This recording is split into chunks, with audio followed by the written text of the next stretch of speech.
સલામત છે ગુજરાત, અસલામત છે ગુજરાતણ। ગુજરાતમાં તો અડધી રાત્રે ગમે ત્યાં યુવતીઓ બેખૌફ બિંદાસ્ત ફરી શકે, કારણ કે ગુજરાત સલામત છે। પણ શું આ દાવો સાચો છે ખરો? સવાલ ખુદ રાજ્ય સરકારના જ રિપોર્ટથી ઉઠ્યો છે।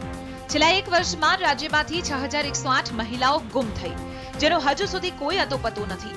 વર્ષ 2017-18 માં મહિલાઓના અપહરણના કેસ વધીને 1679 પર પહોંચ્યા, તો છેડતીના કેસમાં પણ વર્ષમાં 1224 જેટલો આંકડો નોંધાયો છે।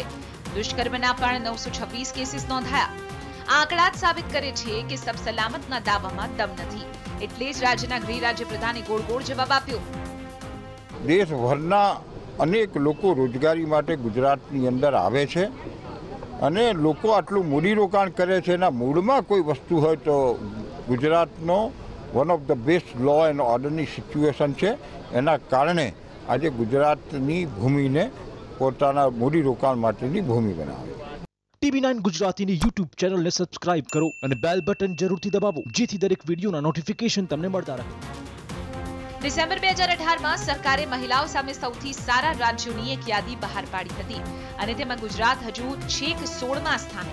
આ સ્થિતિમાં સ્વાભાવિક જ વિપક્ષના સવાલોનો સામનો તો સરકારે કરવો જ રહ્યો।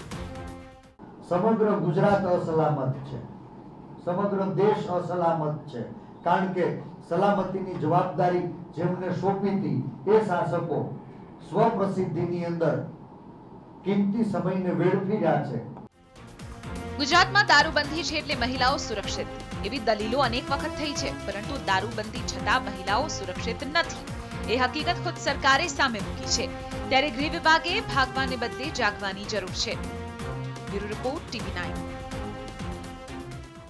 TV9 ગુજરાતીની YouTube ચેનલને સબસ્ક્રાઇબ કરો અને બેલ બટન જરૂરથી દબાવો, જેથી દરેક વિડીયોના નોટિફિકેશન તમને મળતા રહે।